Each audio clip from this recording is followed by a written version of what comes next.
প্রিয় শিক্ষার্থী, আমরা এর আগে বইটাই নিয়ে আলোচনা করেছি, সরি ধারণা দিয়েছি তোমাদের। আজকে ডিটেল ক্লাসটা করব বইটার। এর আগে ডেফিনিশন বলেছিলাম যে ব্যবসা থেকে বাইরের কেউ, বাইরের বলতে মালিক ব্যতীত যে কেউ ব্যবসা থেকে টাকা পাবে বোঝালে তা বহির্দায়। হ্যাঁ, বহির্দায়কে আমরা শুধু দায় নামেও চিনি অনেক সময়। শুধু দায় বলতে কিন্তু বহির্দায়কে মিন করে। আমরা যখন ম্যাথ করব দেখা যাচ্ছে দায় বলছে, তো ওটা বহির্দায়কে মিন করে। হ্যাঁ, তো বহির্দায় বলতে কি ব্যবসা থেকে মালিক ব্যতীত যে কেউ টাকা পাবে বোঝালে সেটা ব্যবসায়ী নিকট কি বহির্দায়, বা সেটাকে কি নামে জানি আমরা শুধু দায় বলি। খুব মনোযোগ দিয়ে দেখবা। আচ্ছা, চট করে বাক্যটা সবাই পড়ে ফেলো দেখে আমার সাথে সাথে পড়ো। যে কি এটা কমন বাক্য, এর আগেও আলোচনা করেছি, আমি একই বাক্য রেখেছি যাতে করে তোমাদের সুবিধা হয় ক্লাসে বুঝতে। ওকে, মিস্টার সরোজ মার্চ মাসের 1 তারিখে 20 লক্ষ টাকা নিয়ে এসবি ইলেকট্রনিক্স নামের রাজশাহীর বাটার মোড়ে একটা ইলেকট্রনিক্সের দোকান চালু করে বা শোরুম চালু করেন। ব্যবসার প্রয়োজনে ব্যাংক থেকে লোন নিয়েছে কত? 4 লক্ষ টাকা। কোন ব্যাংক থেকে? জনতা ব্যাংক থেকে। তো বহির্দায় কি আমি কি বলেছি যে মালিক ব্যতীত অন্য কেউ টাকা পাবে। দেখো খেয়াল করো, জানো তোমরা এটা, এই যে 20 লক্ষ টাকা এটা কিন্তু মালিক পাবে, মালিক দিয়েছে, এটা অন্তর্দায়, এটা আগেই জেনেছি। এই যে 4 লক্ষ টাকা, এই টাকাটা কে দিয়েছে? এই টাকাটা দিয়েছে জনতা ব্যাংক। তার মানে এসবি ইলেকট্রনিক্স নামক এই ব্যবসা প্রতিষ্ঠান জনতা ব্যাংক থেকে 4 লক্ষ টাকা ঋণ নিয়েছে। তার মানে কি ব্যবসা থেকে বাইরের কেউ, মালিক ব্যতীত কেউ টাকা পাবে। সো মালিক ব্যতীত টাকা পাবে বোঝালে সেটাই হচ্ছে কি দায়। এই জন্য দেখো ঋণ হিসাব, এটাকে আমরা বলবো কি ঋণ হিসাব। দেখো ওই যে তোমাদের বলছিলাম বহির্দায়, বাইরের কেউ টাকা পাবে। এর বহির্দায়ের অনেকগুলো নাম আছে, বহির্দায় তো একটা না, অনেকগুলো।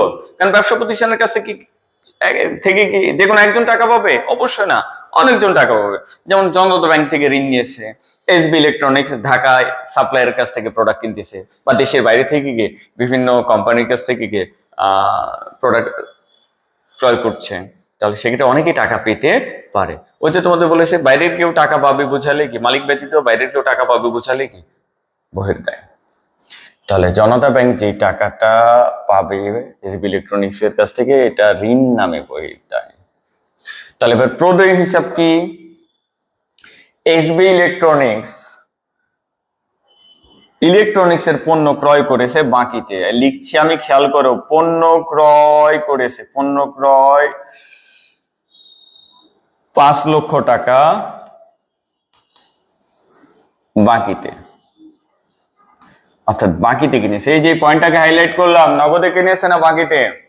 এসবি ইলেকট্রনিক্স পণ্য কিনেছে। ও আরেকটা কথা বলে রাখে, এটা খুব খেয়াল করবা, পণ্য ক্রয়, পণ্য মানে যেটা ব্যবসা প্রতিষ্ঠান কিনবে বিক্রয়ের জন্য সেটাকে বলা হয় কি পণ্য। মনে রাখবা, ব্যবসা প্রতিষ্ঠান যে যা কিছু কিনবে বিক্রি করার জন্য সেটাকে বলা হয় কি পণ্য। পণ্য কিনেছে বিক্রি করার জন্য, 5 লাখ টাকার ইলেকট্রনিক্স প্রোডাক্ট কিনেছে বাকিতে, টাকা দেয়নি। তাহলে টাকাটা দিয়ে ভবিষ্যতে কি দিতে হবে? ভবিষ্যতে দিতে হবে, অর্থাৎ যতক্ষণ না দিবে ততক্ষণ কি দায়। সেই দায়ের নামটাই হচ্ছে কি প্রদেয় হিসাব।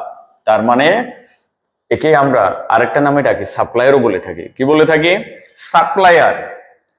তাহলে ব্যবসা প্রতিষ্ঠান পণ্য কিনেছে বিক্রি করার জন্য বাকিতে, তাহলে যার থেকে কিনেছে সে ব্যবসা থেকে টাকা পাবে, তাকে ব্যবসা প্রতিষ্ঠান হিসাব বিজ্ঞানে কি নামে ডাকবে? প্রদেয় হিসাব। ক্লিয়ার? I think clear. এবার দেখো, পণ্য কিনেছে ব্যবসা প্রতিষ্ঠান 5 লক্ষ টাকা বাকিতে, কিন্তু এবার একটা লিখিত স্বীকৃতি দেওয়া হয়েছে। কেমন স্বীকৃতি? এই যে লিখিত স্বীকৃতি দিয়েছে, খেয়াল করো। আচ্ছা, আমি এখানে না লিখে এই জিনিসটা এখানে বলি। হ্যাঁ, এই যে এটা বলে লিখিত স্বীকৃতি দিয়েছে।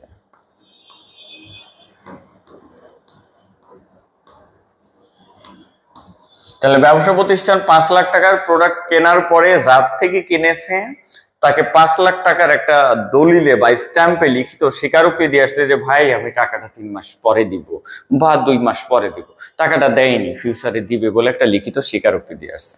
তাহলে এটাও দায় এবং অবশ্যই বহির্দায়, কারণ বাইরের কেউ টাকা পাবে।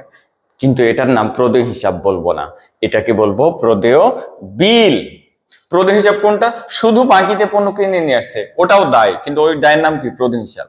তাহলে দেখো দায় অনেকগুলো, কিন্তু নামগুলো কি আলাদা। তোমাদের অ্যাকাউন্টিং শিখতে হলে এই আলাদা আলাদা নামগুলো জানা দরকার, প্রত্যেকটা কোনটাকে কি বলে।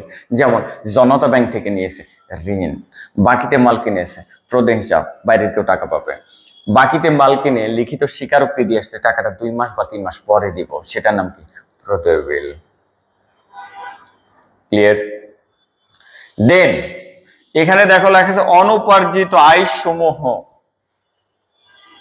বা এটাকে অগ্রিম আয় বলে। এখন দোকানদার যদি প্রোডাক্ট বিক্রি করার আগেই কাস্টমারের কাছ থেকে অ্যাডভান্স টাকা নেয়, তাহলে এটা কি? প্রোডাক্ট এখনো বিক্রি করেনি, আগে টাকা নিয়ে নিয়েছে, তাহলে ব্যবসায়ের কাছে এটা কি দায়?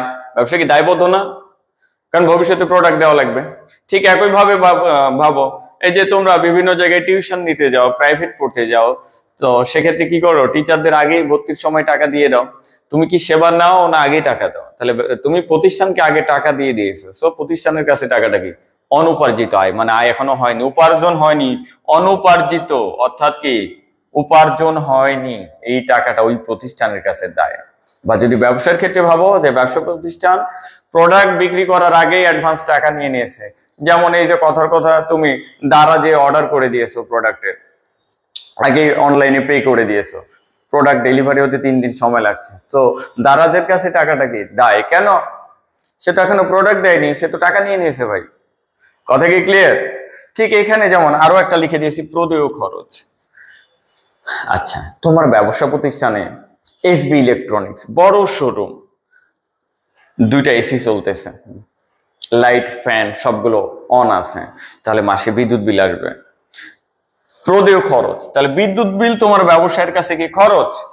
এখন এই যে আমি নাম লিখে দিছি এখানে কি প্রদেয়, মানে কি বিদ্যুৎ বিল বাবদ খরচ হয়েছে, এখন 2 মাসের বিদ্যুৎ বিল দেওয়া হয়নি, তাহলে এই খরচ হয়েছে, সুবিধা নিয়েছি, যতক্ষণ পরিশোধ না করব ততক্ষণ সেটা দায়। তাহলে দেখো বিদ্যুৎ কোম্পানি টাকা পাবে এসবি ইলেকট্রনিক্স এর কাছ থেকে, কেন? বিদ্যুৎ বিল দেওয়া হয়নি। তাহলে এটা কি অন্তর্দায়? নো, কারণ মালিক না, বাইরের লোক টাকা পাবে, বিদ্যুৎ কোম্পানি টাকা পাবে, যতক্ষণ না দেওয়া হবে ততক্ষণ কি দায়।